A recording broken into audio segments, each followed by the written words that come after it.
Get ready to buckle up because with the She's Got Drive podcast, you remember that your brilliance is your birthright. Welcome to the show. My name's Shirley mcalpine and I'm excited to be here back again in the She's Got Drive host seat. So we're back and this is episode, I think this is the third or fourth episode of the season, the new season. And I really one of the things I want to share about is noticing how much it takes to fulfill on your commitment. And even if it's something it's something you really love to do, it doesn't mean that there's not a lot to do. And staying focused on your game. So what am I talking about? Well, so I've been away for 18 months from doing the podcast, and I realized that whilst I want to come back and need to come back, it's just like I just missed doing the show. The work that it takes to put it on is something else. And so I've had to stay super focused in order to fulfill on this, continue to get in. Because the thing at the moment is, it's like when you get out of the habit of doing something, it takes more energy, effort, focus to get back in the game. It's like when you are working out and you stop working out. You know, when you're in the flow of working out, you're going to the gym, you're building muscle, you're gaining ground on your goals. And then if you stop for just like 2 weeks, getting back in the game is super hard. And the same is true on anything that you're committed to. So I'm really feeling the struggle at times of like making sure that I'm getting everything done, fitting this into the myriad of things that I have to do and staying super focused. So the thing that's moving me forward is my commitment and my focus and staying truly focused on what the end goal is. So if you have been doing something, you stop doing something, you need to get back to it. And that's with anything you're working on. Bring a level of focus and commitment to it and stay on the game and stay focused on what you really want to accomplish, because the day-to-day will take you out easily. So I'm feeling that right now. I'm loving that I'm back and the show's back, and then building it back up is fantastic. It's wonderful to hear from some of the listeners about us being back. So that's wonderful. And it's taken something to be back.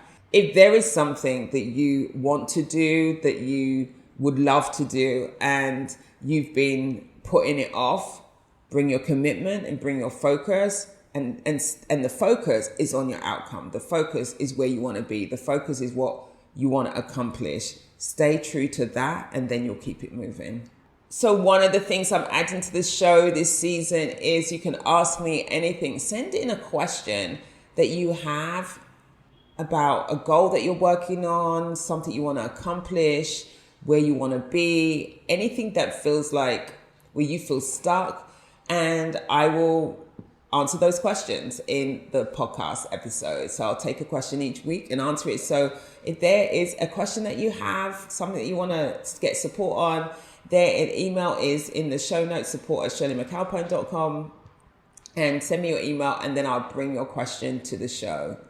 So my guest this week is the wonderful Deborah Owens. Now, Deborah Owens is a global DEI strategist, and then she works in organizations as chief diversity officers. It's in that role to support those organizations on fulfilling on their commitment. So that's what she was doing as I was interviewing her. She's one of the interviews that I did in the gap between not posting and coming back. And again, a fantastic interview. I did not want you to miss this. So here we are, over to the interview, and I'll see you on the other side. Grab your tea. Deborah, thank you so much for being willing to be a guest on She's Got Drive. Thank you so much for inviting me. I'm really excited to be here this evening with you. We can share with our listeners what you do and how you came to do what you do. Sure. So I'm a diversity director at a global law firm. And how I started, I think like most of us, we like plan our career and then the career plans us. Mm-hmm. Was a practicing lawyer at a major law firm in New York City. But for a long time, I was thinking I wanted to do something different, something that impacts people and sort of helps attorneys, particularly diverse attorneys of color in their career. Mm-hmm. And for a long time, I was just a volunteer in all of these different organizations and nonprofits and bar associations, and just sort of being that go-to person. Like if you needed something, you say, oh, go to Deborah. She knows this person, that person. So sort of like a connector. And then probably in my 12th year at the firm, I decided to try a role that I saw at the Bar Association. It's a major bar association in New York, and they were looking for a diversity director. And I looked at the job descriptions, and I was like, "Oh, I'm doing this already." Right. I didn't know that was it, and it's not like I didn't know what diversity was, but I didn't think I can do the role because I thought I had to have all of this experience, you know. And we've learned through research that women always have to figure out, like, can I do all the 10 things? And men are like, can I do just one? And that's enough. Right. You know. So I applied for the role and I got it, and really was successful there for a number of years. And then I got recruited to another large law firm to do their diversity. And then I got recruited here to do their diversity. So it's sort of like went from, I know I can do this work, to now that I do this work. And it's been a great joy of mine. I also am very involved in nonprofits in New York City. So I'm chair of an organization called Women Creating Change. It's a nonprofit organization that provides support to underrepresented women in their sort of civic engagement in the 5 boroughs of New York City. So really, again, that part of me of D&I, that part of me of being a nonprofit leader, it all goes back to me wanting to help others. Right. Like my sweet spot. Yeah. Do you miss being a lawyer? No. I don't. Very quickly. I said it very quickly. I don't miss it at all. The only thing I miss, I'll say, is that, you know, I had such a good relationship at my former firm. I still speak to them. Actually, I had to email them about something yesterday, and I was able to just send a note. So I miss the people, but I don't miss this. I mean, this is my life calling, and it's a struggle. It's not easy, but it really is my life calling, because the work that I do is so important to the souls of people. So let them know that they are seen and heard. I remember someone sent me a note yesterday, like, thank you for seeing me. Thank you for hearing from me. You're not going to get that as a lawyer. You're going to be like, oh, I worked on this deal. That was great. But for someone to say, I think I can go on another day in my life, in my career, more importantly, their life, right? Because our careers affect our lives. Right. That's, to me, the joy. Yeah. I have to say, I've met a lot of recovering lawyers. I have to say, there's a lot. I know. There's so many of you out there. There's so many of us, because I think we go to law school with thinking we'll be like the next Thurgood Marshall. Yeah. And then you find out you're not. So you're like, oh God, well, what am I going to do? And there's so many of us. And I think, they say that with the law degree, you can do anything but practice medicine. And I kind of do believe it. Right. It is a joy what I'm doing now. It really is.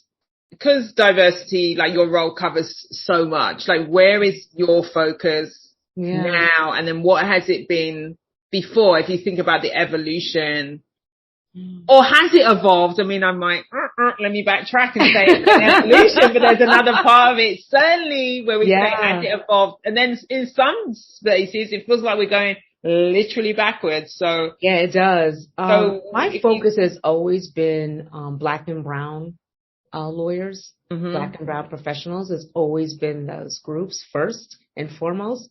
When I think about underrepresented, I think about those groups. And then, of course, like you said, diversity encompasses a lot of things. So we have, disabled, LGBTQ plus, we have military families, we have it all.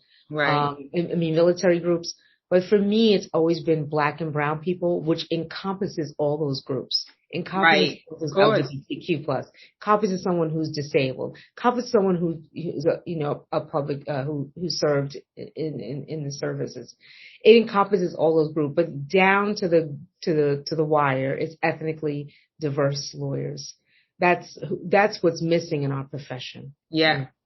So how do you go? So how do you go about supporting Black and brown lawyers who are in the firm, for example, and no doubt in a minority, right, in terms of the numbers?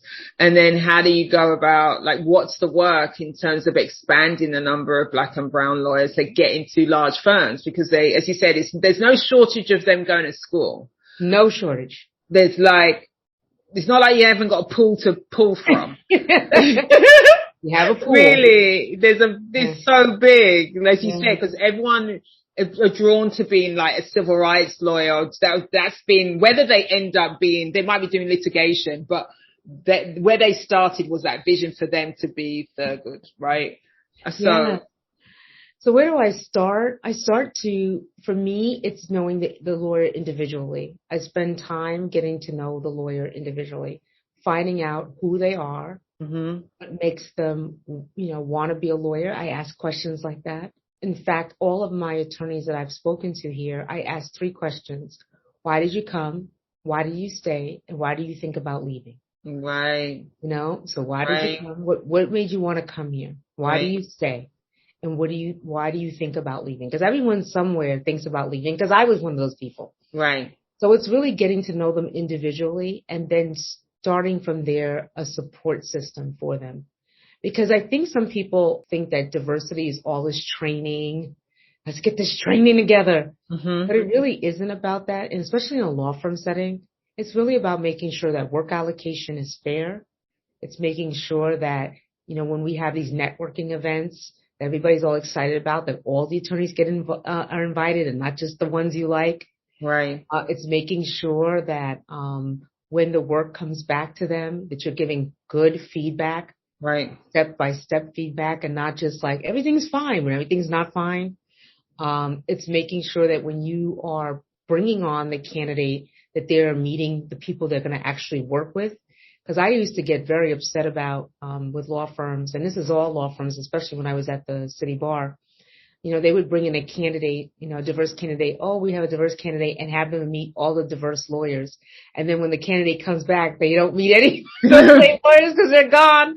Or maybe those lawyers, can work with those lawyers. Those lawyers were picked from real estate and now they're in litigation. Right. So they made it look like there's it made it look like more. It was, and then it looked like it was all like, Wakanda, honestly, and it wasn't, and then they're just like, oh my God, I didn't think it was like that. And I said, so I'm one of those people that say, let's look at our processes and procedures. How are we integrating these lawyers? Are you really telling them the truth about what this looks like? Right. And I think for me, it's been a journey. And it's tough. It's tough having those conversations, but it's the reality. So being that ear, that voice, sometimes that shoulder for those attorneys is critical to what I do, because I may be the only person they can really talk to about what's happening. Right. And so at the point, are they coming, because the 3 questions you have, why did you come? Why do you stay? And why do you think about leaving? So it reminds me of like, so one of the things, I'm a coach, I'm an executive coach, and I have coached. One of the areas I specialize in is coaching senior women of color. And there is always a point in that conversation when we are going through the myriad of obstacles and barriers that they're facing.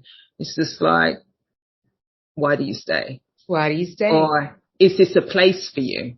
Is another way that another one. Oh, I like that one. Is there a place for you? And if you choose to stay,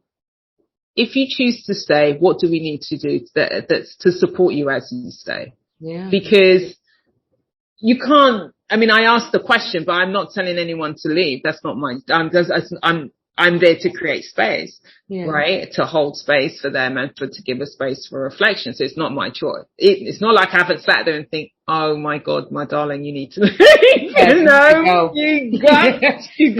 You just need to get your bag and get it back here. Pick up your shoes, pick up your bag and just go. It's moving.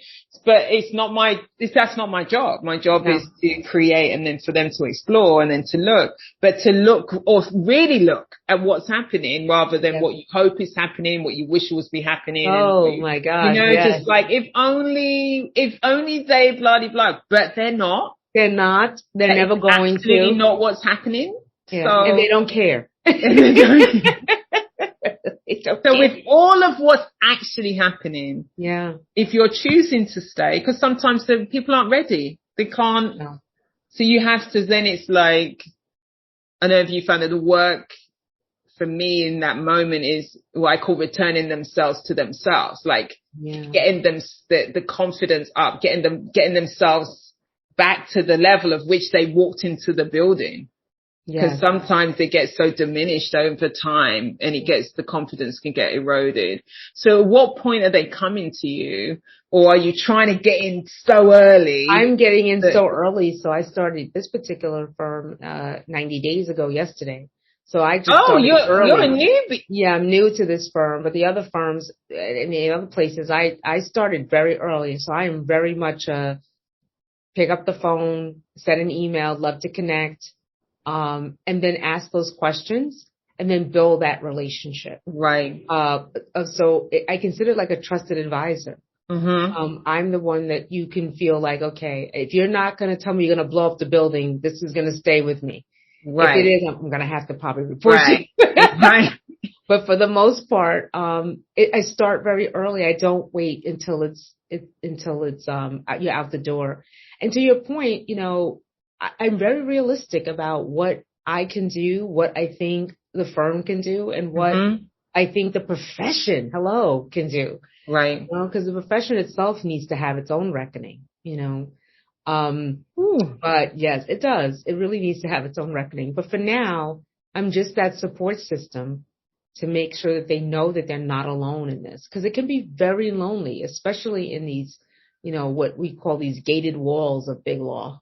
Mm-hmm. It's could be a lonely place for people if they're first generation, or even if they're not first generation, but they're just alone, right. Eating lunch alone, being alone, not really feeling included.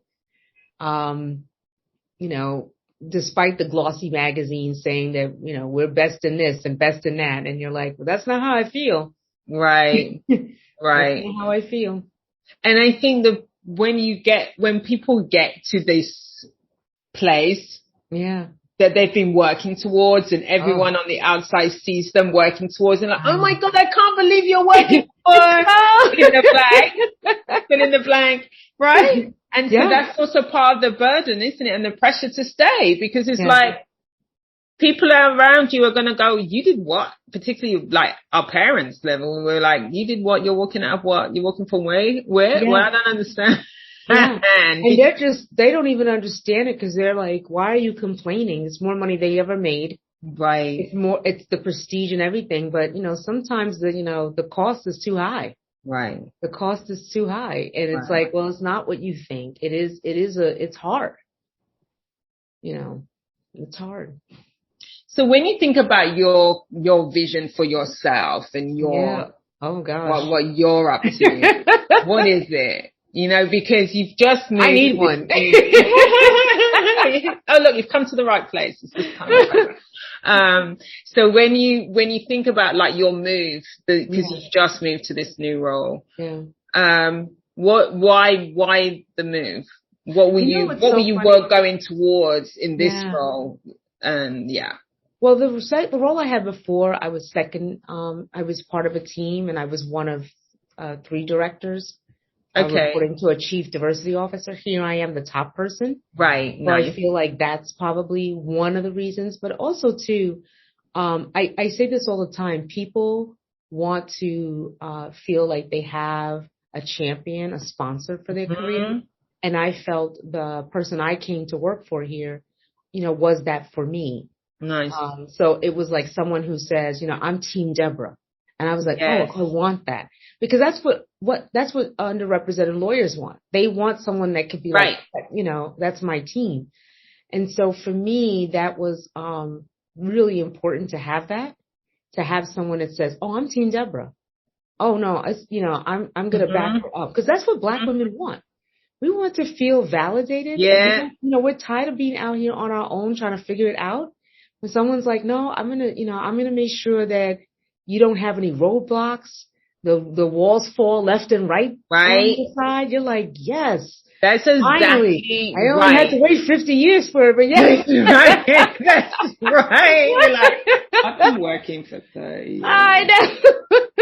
Exactly. You're finally feeling like I don't have to, because especially you get exhausted from it. Yeah. So, I think you make such a good point, because so that's something for anyone who's looking for work, a new role. That's one of the things in fact, that is the most important thing. That's the most important thing. That is literally the most important criteria. If you don't have Team Deborah, Team Shirley, Team Jane, Team Amy, Team whoever, then you don't go there. Do not go there. Do not go there. I don't care what they tell you, because if they'll say, oh, it's sort of like, what's the plan for you, right? What's the plan for you? Oh, my plan is to make sure you're supported, and that the roadblocks, I'll remove them for you. The walls, they come down. Right. When I stand up in my meeting and I say, Deborah's my person, people, we back up. But you don't want the person who when you are standing with, because you've got a role that's challenging. I mean, very challenging. And then when you stand up, you turn around and nobody's behind you. And nobody picking up. No. You do not want that. You have to. You absolutely have. I remember I was someone was asked me to be a referee for them, and the questions that when the person asked me about, I was in the referee conversation, when they phoned me, and the last question they asked, which was really good, it was one of the best ones that I've been, sometimes you think, are you really, why are we having this conversation? I don't know, what are we doing here, right? Because the question was just like, what is happening? But this was a really good one, and the last question was like, what can we do to support this person? And they were actually going into a diversity role. Chief diversity role. And I said, your job is to have her win. That's your job. Your job is to have her win. Your job is up for success.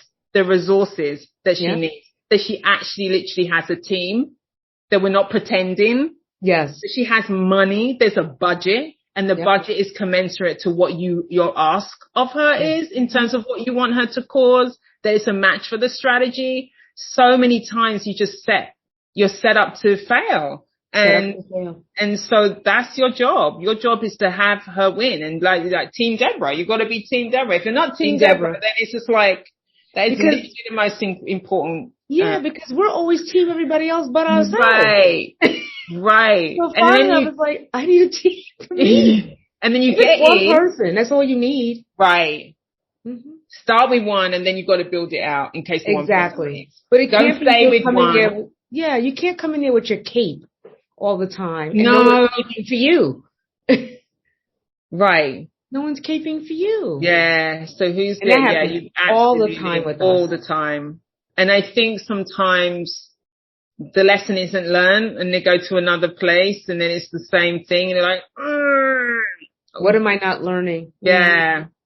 Yeah, I definitely I've been in that place where I'm like, what am I missing here? What is it? Mm-hmm. What is it about that I don't understand? Because at some point you can't just say it's the places. Now you have to say, am I picking the wrong industry? Mm-hmm. Am I picking the wrong type of places? Like, what's really important to me? Start to really think about what is really important to me. Right. And it became that. It became like, I need to have someone set me up for success and tell me the plan. Not say, I set you up for success and you're like, okay, well, what's the plan? Well, that's right. No, you tell me the plan. Right. The other thing is when you talk about reflecting on what am I not seeing? Yeah. Is the environment. I've been working in DEI, ADI, leadership development, OD work for over 30 years too, right? So the environment will shift at the pace that it shifts. Yes. And there are some that are going to be better than others, right? Yeah. The bigger the system, the more challenging it's going to be, because you can't get your arms around it, right? So your job is to not pretend that is the environment. Right. Because I think that's another thing that we do a lot of. Mm-hmm, mm-hmm. When I'm coaching, it's like, okay, let's actually look at what's actually happening, what's really happening. Yeah, not what you think is happening. What you think is, and what you hope is happening, or what you see is happening with Joe up the road in the office down there, because your experience and Joe's experience is totally different thing. So I think there's some of that. It's just like what's actually happening, and then what's my relationship to what's happening and how I'm interacting with it. So what am I not seeing about my relationship to what's happening? Yes. And then where you can start to make progress is like, I'm getting a real take on what's happening with me, and I'm getting a real take of what's happening around me and my interaction. And then I'm looking for who's team Shirley or who's team Deborah.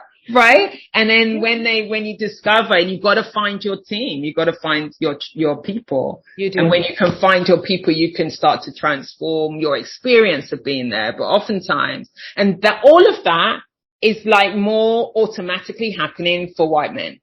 That's the difference, right? So when people are like, but how come?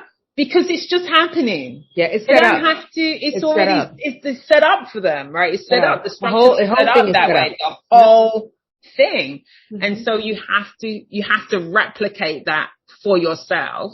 Yeah. Although the environment is the barriers like that aren't in existence for the white men, but you have to replicate that for yourself. And unless you're going in like that, and if you think I'm just going to get my job done, no, that isn't how it works. It shouldn't, and it's like it shouldn't be that way, but it is that way.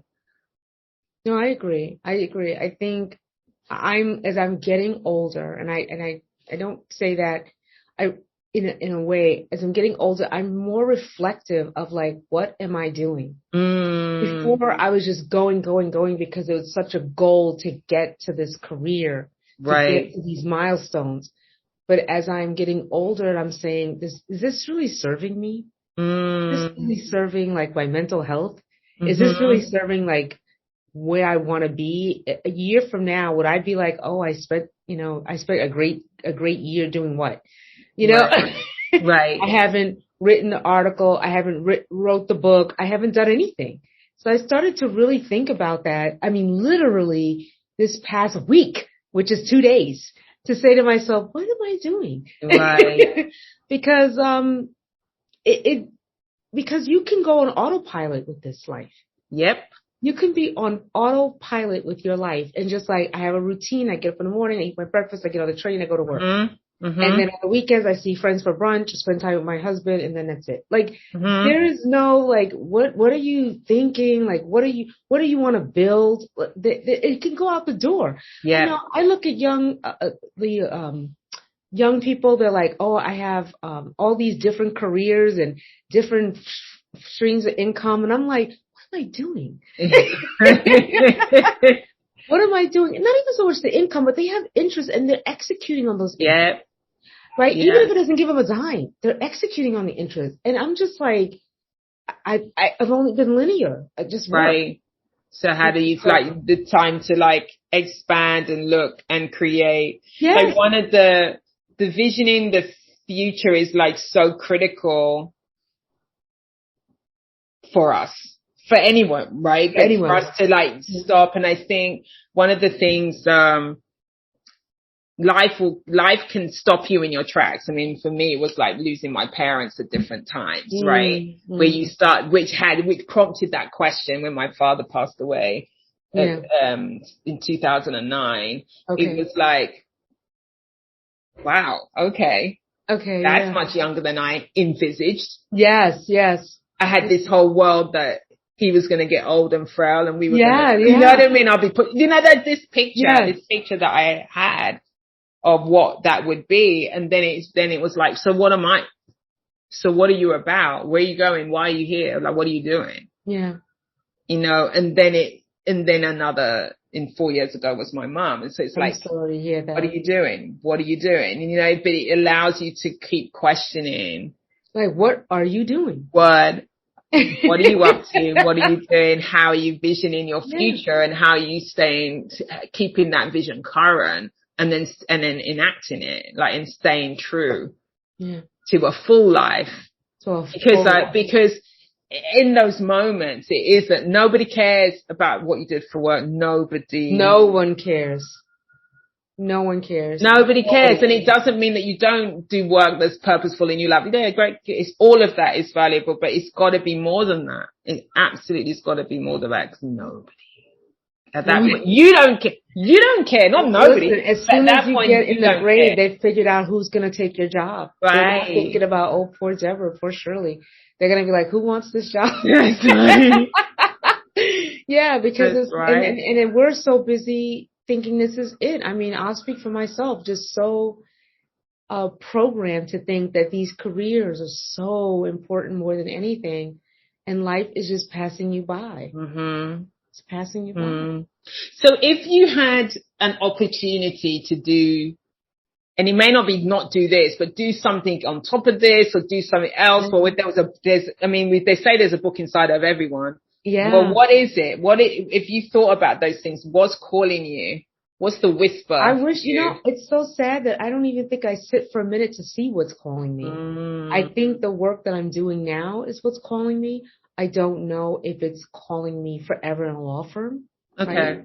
I think, I don't know, but I think in some way that's probably what I need to do, that work of figuring out, okay, I'm working for the next 19 years, right? Mm-hmm. Like if the economy keeps going this way. Right. Maybe a bit longer. I know. So I'm like, okay, what am I going to be doing? Yeah. And, what value can I bring, and what interests me besides what I'm doing? And this has a lot of interest, but there's so much more that I know that's there, but I don't know how to get it. Yeah. Because you come out of law school and you get a job, and then you say, all right, I want to do something different, and you get that job, and you go on and on and on. But I don't think we're sitting here saying, what is it that I really want to do? What are the things I want to do? Well, I want to write an article. What would the article be about? Or I want to do, I want to start a business. What would that business look like? Right. Or I want to do, write a book. What am I going to be writing about? I couldn't tell you. But I know for me that there's more to do. Right. Well, the beginning is the question. Yeah. Remember, the beginning is literally the question. Prior to that moment where you had that question, it wasn't even conscious. It wasn't even conscious. Right. And then the beginning is the question, because one of the things that I have in my business and I created was a program called Execute Your Dream, which is for women.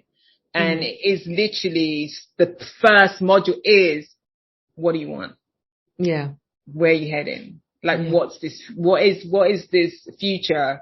Or what is it that you want to do with this wild and precious life, as Mary Oliver says, right? So, but until you ask the question, you can't answer it. You're just, as you said, you're just floating. You're just doing what you're doing, right? And there's nothing necessarily wrong with the life that you have. That's the thing about it. Not at all. Because the life looks great. The life is great. You've got to a point in life is like, I'm trekking. This is cool. I'm loving the people I'm with. Yes. Loving my life, love where I live, you've got enough resources. So that's also part of it, because there's nothing wrong. There's nothing wrong. I think that's what we're looking for. We're looking for something like a big bang and say, oh, that's it. Right. There's nothing wrong. It's just maybe not all right. Yeah. So it's not coming. So I think that's a powerful place to come from as well. When we come from when it's nothing wrong, but then what could it be, or what else, or is there something that's been dormant in me that I haven't given space to come out, that I haven't given space to Yes. I remember a friend of mine said, what if I'm a real good painter? I don't even know it. And it's true. You don't even know if you are a painter. I mean, I think you would know by now, but it just makes you laugh. No, absolutely no. I think it's true. No, because the thing is that if you think about it as well, and I think this is something about, if we look at when we're growing up in our families, and our families have such an influence on what we do. And I remember, in my family, if I wasn't doing this, I would have been a fashion designer. Okay. Right. And I love doing those types of things as a hobby, you know, so I go through phases where I make stuff, right? But that's because my mum was a seamstress. So when I had the idea and I was thinking I want to be a fashion designer, she's like, what? You're going to sew for people she's like, over my dead body. Do you know what I mean? She's like, absolutely not. Yeah. I haven't worked this hard for you to be doing what I do. Yeah. For you to do this. And she didn't necessarily see it in what I was seeing. Yes. And I didn't have the courage in that moment to go up against her because I was like, well, she has worked. You're like, I'm thinking about Givenchy, Mom. You know, she's just like, like that kind of sewing. Right. No, you know, so I think, so therefore, does it mean that now I continue to make stuff. So I'm clear I have the skill set and a vision. I'm not about to I have thought about it. I had a moment where I thought, do you want to do this? You know, do you want to? And I thought, do you know what? I don't want to start there. I don't. Yeah. I'm loving what I'm doing. I'm just going to keep on trekking with this and have that be something that I do like as a self-expression and a hobby type thing. But I feel like sometimes as we're growing up, that part of us gets shut down. I know that about. Yeah. That's what we do. We're socialized and we're guided because our parents are fearful, because artists are usually are poor, ain't nobody paying them enough money. That's true.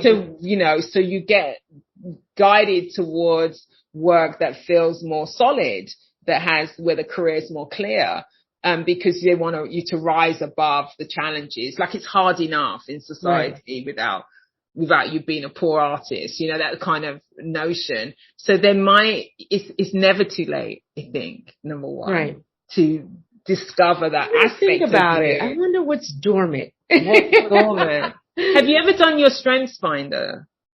You know, I did them years ago, and I said to myself, I was sharing with someone this weekend, I said, I think I need to update mine and see it, because I did it, when I mean years ago, like over. Like when it first came out. Yes, I would love to do it again because I'd be curious. But I think when I recently did something for not this firm, for another firm, you know, it talked about, I was a driver, a leader.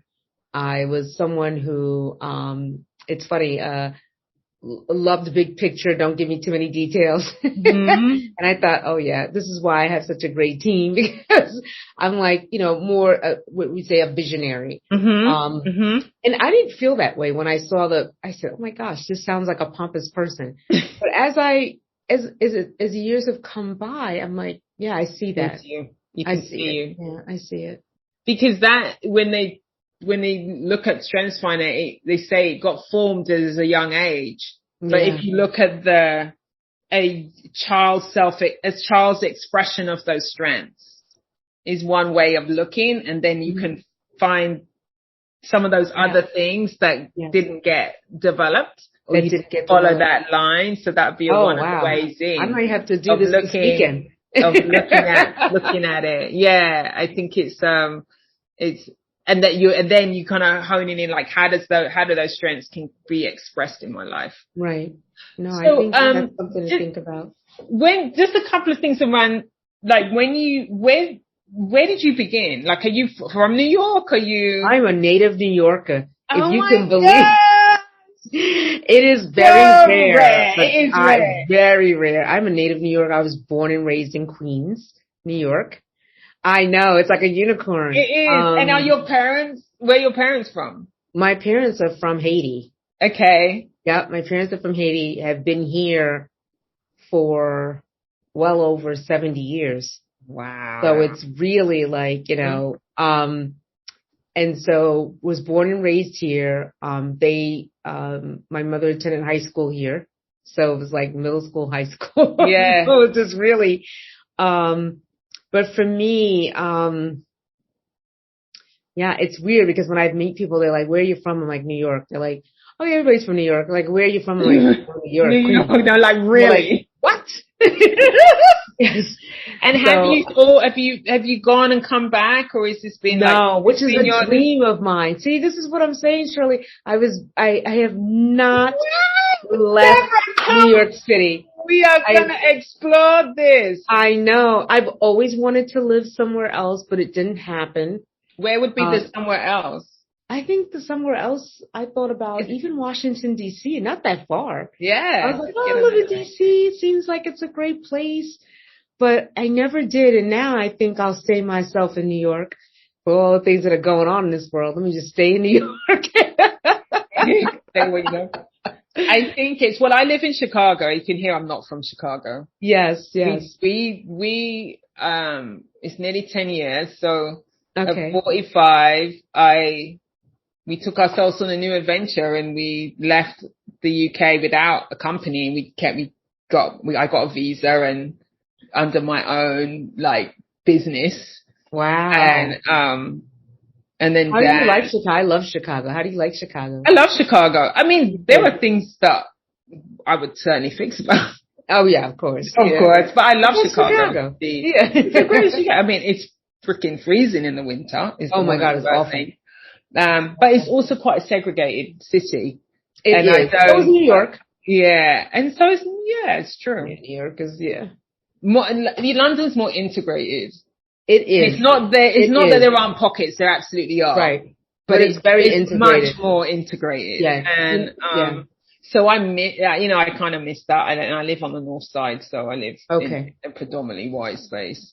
Okay. So, but it's a great city. And in the summer, it's great. It comes alive in the summer because everyone is so alive in the summer. So happy that winter is over. And I think, you get the hottest summers too. It gets hot. Your summers are brutal. The beach is, the whole thing. It's great. There's always stuff going on the weekend. Always. It's a great city. So I love living here. We've made a great life here. But we took ourselves on an adventure and it was like really starting again. And I didn't really realize when we decided to do it that it was like really starting again. Do you know what I mean? Like everything was new. Everything is new. You just took your clothes and came to the United States. Took our clothes, took a little bit of furniture. We had to leave a lot behind. Yeah. And we moved. And then you have to find somewhere to live. And even that was just like, you think you've got resources. So you think, this is going to be easy. No. It wasn't. There's a proper housing shortage in the United States. Like to find it really wasn't. It was like near a park, near a supermarket. It's impossible. It was a challenge. And it was like in the first, by the time we bought our place to where we are now, so we bought our place in 2018. Okay. That was our 7th place that we lived in. Oh my God. Because we had to do different moves. And I was like, we have to buy the apartment that we're never going to sell because I'm tired of moving. You know what I mean? It's just like, I am not. Because prior to that, it was, I had moved quite a bit, but it was established. I'd been in a place for 5 or 6 years. We bought a place. I hadn't rented before. Yeah. I always lived in my own place, Because you come to the United States and you're like, oh, what is going on? We're just like, well, partly because you can't get credit. Yeah. You move, you think it's the same companies as in the UK, but that doesn't transfer. So, my first credit card was $200 limit. Oh my God. I'm 45 years old. I've got money in the bank. And they give me a credit card with $200 limit. Yes, limit, which is like, honestly not enough for groceries. That's right. And I was like, well, you got to start somewhere. Since that, you realize how much you really are starting, but it creates. Well, what an adventure for you. It creates an adventure. Is Chicago your forever home or is it for home for now? No, it's not my forever home. Okay. I think that's because we can't say forever. Yes. I love New York, but I wouldn't live in New York. I almost did. We almost thought, after 2 years of being here, I thought, should I be living in New York? Because I have a lot of friends, I had a lot of work. Before the pandemic, I was there twice a month, had a lot of clients there. And You know, so I really felt like that. I felt like, should I be living in New York? And we looked at it and I was like, no, actually I couldn't afford this life in New York. No, so, you can't. You can't. So we're not doing, really we are absolutely not doing that. Yeah. In terms of what we want. So you're a New Yorker. Wow. I'm a New Yorker. You're a New Yorker. So, when you think about your career. Yeah. And where you've got to. Mm-hmm. What do you think has been the contributing factors to you succeeding and getting to this chief role? Like, here you are. I can outwork a lot of people. Say more. What does that look like? Outwork means I work really hard. To the detriment of a lot of things. Right. And none of that I'm proud of. And what I mean by that is, you know, there's not a lot of self-care. Okay. There's not a lot of, like, I'm just going to sit and meditate. I bring my laptop everywhere I go, including vacations. Do you open it and do work when you're on vacation? Do. I have. Okay. Yeah, it's not good. And I think, unfortunately, if you are in a profession like mine and in big law, so let's couple that. Yeah. If I was in academia, if I was even in a company, it would not be like this. I think that kind of dogged work is, you know, something that people say, oh, that's familiar to me as a lawyer. Right. And so I think that helped me a lot. I was always willing to jump in and help and do work and didn't complain. And, but for me, I think that's what helped. Tremendous support, from sponsors and mentors.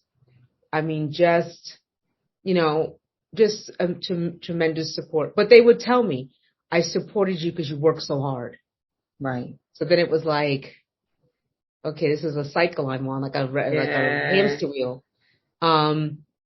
And so I think that coupled with, I really, really wanted it. I grew up extremely poor in New York City. And I was telling someone the other day, you didn't know you were poor till you went to college. And then you see people with cars and fancy clothes and you're like, oh, wait a minute, I think I'm not, well, I didn't have any money because everyone around me didn't have any money. So I just didn't, you know. So I think not having also wanted me to have like that stability that I wanted a lot of stability. I wanted to be able to go on a vacation. I wanted to be able to, you know, one of the things I remember a professor, she since passed away, she said to me, you know that you're wealthy when you can buy all the books in the world and all the lipsticks in the world. And I remember, I think I was like 20 years old. And I was like, that's an interesting comment. But I think about it now, whenever I do buy books, I still buy books. Yes. And I still buy lipstick. In fact, I put some on today just because I said, oh my God, I haven't done any makeup in 2.5 years. I was like, let me put a lipstick on. But for me, I think it was the stability. So I think that came for it. So now here I am saying, did any of that serve me? Because I'm just working so hard, right? But to what end? You know, well, now it could be like, yeah. So it got you to here. Yeah. But then there's that phrase, what got you here won't get you there. Like, but where's there? Yeah. Where is there? Exactly. Where's there? And then, and if it's, and inside of this, your work life, like, how do you do it differently? Yes. You know, how do you redesign it? Right. How do I set the example for that Black woman lawyer who's like, well, I mean, people, and they think it's a compliment. Someone said to me today, because we have glass doors in our offices, and said, oh, every time I see you, you're working so hard. And I was sitting there like, I gotta fix this. Yes. Because does it look like I'm working so hard, but does it look like I'm enjoying it? Right. Does it look like I'm having a good time? Or does it look like I'm just in a zone that I can't get out of? Right. All I know. That's what I'm thinking about my last 2 days, because it's becoming apparent. You know, it's like, okay, what does that mean? It's so hard. you know, and then, you know how you know that you're kind of needing to do a reset? When you ask about your weekend, and you don't have anything to say. Like, the weekend is what we love, right? Oh my God, can't wait till Friday afternoon, right? You know, 5 o'clock, I'm like looking at emails. I'm responding to emails. Right. I'm drafting documents. Like, no, what, you know, there's so many, like, I think about a friend of mine sent me, a list of all the concerts, and she says, are you going to any? And I was like, any what? She said, what I just sent you. And I was like, oh, let me look. And then I was like, oh, I don't know. She's like, pick anyone. Let's go to anything. We don't care. And it's like what we used to do, right? In our 20s. Right. When you think about it, in our 20s, we didn't even have to know. We just said, oh, you ready to go? And we went. We didn't even have, you're going. You're going. Yeah. You had 2 quarters in your pocket and you were ready to go. Yeah. Yeah. You didn't care. You didn't care how you got there. You didn't care how you got home. But it's not like that anymore. Everything has to be structured, and what am I really doing to what? And I'm really thinking about it. Great. I love the inquiry that you're in. Yes. It's only day 2 though. It's only day 2. But look at how many questions already out there. And I think, so this is the thing about, you know, someone else is sitting there who has not asked a question and will listen to you and go, wait. Oh, hold on. Let me ask myself that question. Yeah. Because to interrupt the ordinary, I mean, and one of the things what had us change and move here was I remember saying to my husband, we are turning into Mr. and Mrs. Ordinary. And we said we wouldn't do that. And we got together and we said, we're not going to be Mr. and Mrs. Ordinary. And that's what we're turning into. You have a job, I have a job. You got a job, I got a job. We got a great school, we got an apartment. We renovated the apartment. It's now a beautiful apartment. We live in a great neighborhood. I mean, are we really going to do this for the next 20 years? Yes. Are we really going to do this for the next 20 years? Because no. Yeah. We did this. This is what we did. We got to this. Now what? Now what? And he was like, yeah, you're right. Turning into Mrs. Ordinary. Let's do it. Let's go on an adventure. And it really has been, and it has forced us to create, to look, to decide what's next, to question. But I also want to say that kind of move can either make or break a relationship, because it was a lot. Yes. You know? Yes. It was a lot, and we didn't realize how much of our village mattered to us as a place, as a holding, for all the things that we did. You know, how much you build in your life. If that's the thing about it, you know, the support, all the relationships that you have, the space, the familiarity, you know, that you have, like New York. You know, New York. Like, yes, land in New York. I know every exactly where I am of New York. Right. And you know, I can go here. I'll just go this way. I'm going to do that. I'm going to, if someone like threw you out of their car, you're like, I'm good. Yep. Right. So, but then you get to there's points again, you think, I literally don't even know where the bank is. I don't know. I don't know where my kid's school is. I literally, like, there's a point and you wake up and you're like, wait, I literally don't know anything about anything. And then you have to develop that. You have to develop it, you know. But that's part of the, you know, that is also part of it. But there's a cost, you know, but there's so much to gain too in that. So that really is like creating. And I think that's what you can see. That's one of the things I'm passionate about, is people really inventing and creating their life. And it starts with a question. And I just love that you're in that inquiry. I mean, that day 2. You're in day 2. You're in day 2, and it starts somewhere. Well, then let's end with one question. This last question. I'm looking at mine. So the last question is, what advice would you give to your younger self? Oh my God. That feels like, given where you are in this in this moment, if you had to look back at the younger you, what would you say? I would tell her that it's going to be okay. Mm-hmm. That your mistakes don't define you. Mm-hmm. I would say, it's okay not to work like a dog. I would say that she can do everything, but not at all at the same time. And that's okay too. Yeah. Mm-hmm. That's lovely. Mm-hmm. Well, that's like a reflection in the past, but a future forward. Yes, it is. Yep. Yeah. It really is. Yes, it is. Yeah. It's been lovely this conversation with you too. Thank you, Shirley, for having me. Thank you so much for having me, for inviting me. And that brings us to the end of another inspiring episode of She's Got Drive. You can see the conversation I had with Deborah is another demonstration of the determination, the motivation of a woman with drive, and that's what we celebrate on this podcast. I loved that the truth telling that was being told, and one of the things that the absolute challenges that Black women or Black and brown people face inside of organizations, to the point that we have to really look at what is the cost? What is it costing us to be here? What is it costing us to be here? And what does it cost us to stay?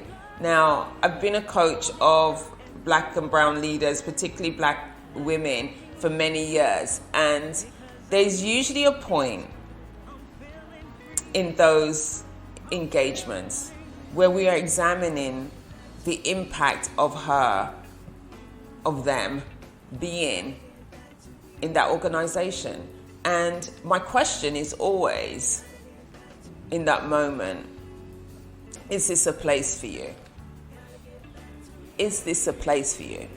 And it's not for me to make a choice for that client. It's for the client to really examine, is this really a place for me? What is the cost of me being here? Now, we have so many things that we need to be paying attention to and commitments that we have. So not everyone has the ability, the freedom to just leave a job. We have commitments, we have bills to pay, we have mortgages, we have children's fees, we have all kinds of things, car payments on our plate, and we have health plans, all of those things, health benefits, which keeps us where we are. However, the other thing I have to say is, like, if you're choosing to stay, what do you need in order to be here? So if you are choosing to stay, what do you need in order to be here? So if that's you, if you're in an organization right now where you're struggling, and it's not a safe space for you, it's not a place that allows you to fully thrive, then okay, if you still need to be there, I get it. But if you are there, what do you need to do? What do you need in order for you to stay? How do you take care of yourself whilst you're there? How do you protect yourself whilst you're there? And so not to forget that, and I'm so glad that we touched on that in this episode, in this conversation with Deborah Owens. It's an important conversation for us to have, and I hope that you got a lot from it. We are building an empowering community of women who are living their best lives. So keep going after. We are building a community of women who are living their best lives. So keep driving towards your dreams. Until next time, go well and stay well.